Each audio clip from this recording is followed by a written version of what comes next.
à ce nouveau cours dehors sur la question du harcèlement à l'école. C'est la 2e édition. On va commencer par Samy. J'ai connu moi le harcèlement scolaire quand j'étais à la fin de la primaire, au CM2 et après jusqu'au collège et au lycée.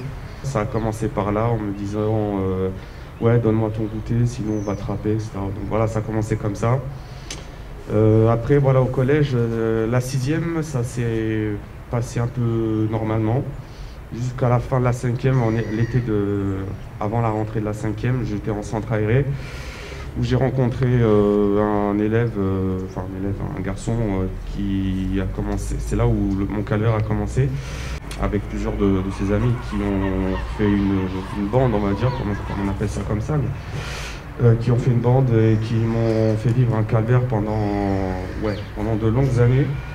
Ça a commencé par des petites moqueries, il est tout petit, qu'est-ce qu'il a celui-là, pour qui il se prend, regarde comment il s'habille et tout, ouais, c'est un peu réglaté, ça se voit, on va lui faire vivre un cauchemar. Ça a commencé comme ça, des petites moqueries, etc. Après, ça allait en graduel, hein. Ça pouvait être des moqueries aux insultes, voire même aux menaces physiques. Donc après, le centre aéré, ça a duré à peu près 2 mois. 2 mois, ouais, ça a été un véritable calvaire. J'ai essayé d'en parler à mes responsables, aux moniteurs, etc. Et ils ont rien fait, bien sûr. J'ai grandi avec des gens qui sont fait harceler et c'est bien d'en parler parce que on passe à chaque fois, à côté des gens qui sont fait harceler ou quoi, mais qui cachent le sentiment qu'ils ont. Et en fait, quand par exemple notre ami Samy, vous le voyez, vous ne dites pas qu'il s'est fait harceler. Le harcèlement, notamment moi j'ai été harcelée tout jeune, en tout ça m'a concernée et j'ai été sensibilisée au collège, moi aussi, en tout ça m'a intéressée comme tout le monde, je pense. Qu'est-ce qui vous est arrivé? Je me suis fait harceler en primaire, au collège et encore un peu au lycée et je trouve que c'est important de sensibiliser les jeunes et les adultes aussi et en tout c'est pour ça que je suis venue. Il m'a dit il y a ceux qui harcèlent, donc les complices, et aussi ceux qui assistent sans en parler. Non-assistance. Voilà, non-assistance à personne en danger. Et je pense que ceux-là sont autant coupables que ceux qui harcèlent. Il me semblait très important d'appuyer l'éclairage qui est grand aujourd'hui fait sur ce phénomène, qui prend de l'ampleur, qui brise les enfants et ça fait mauvaise école. Ça fait mauvaise école, beaucoup s'y engouffrent, les réseaux sociaux aggravant les choses. Il me semblait important d'en parler et surtout de l'ouvrir à un tout public. Ça t'a donné de la force et ce qu'il faut aussi montrer à ceux qui le subissent, c'est qu'on peut réussir en gardant la foi en fait quelque part, hein, peu importe croyant ou pas, mais une foi, peu importe. Mais franchement, c'est super ton intervention. Le harcèlement occupe ton action, tes préoccupations. Et voilà, merci beaucoup Benjamin. Merci. Bonjour.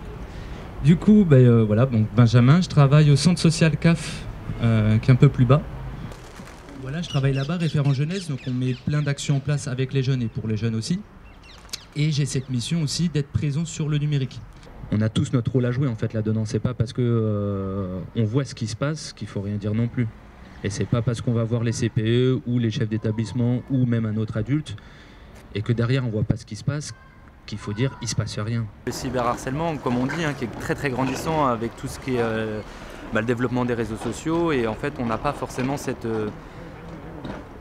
comment je pourrais dire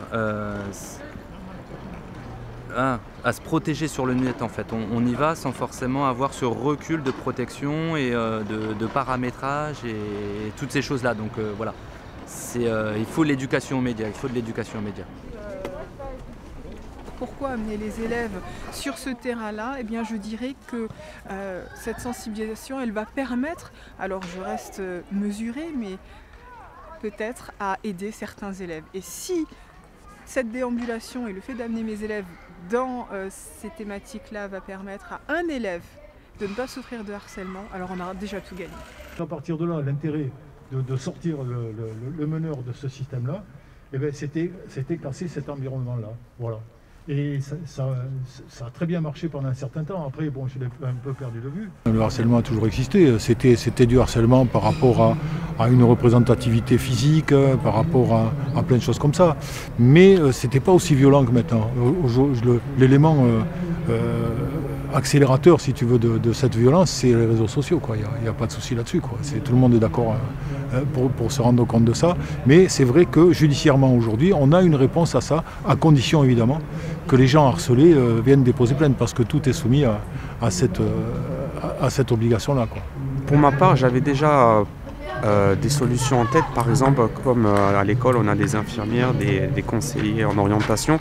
Ce que je pensais, c'est avant tout des conseillers en social qui connaissent assez bien les lois, qui peuvent faire une campagne ou même qui peuvent prendre domicile dans les écoles. Ça pourrait permettre de créer de l'emploi justement.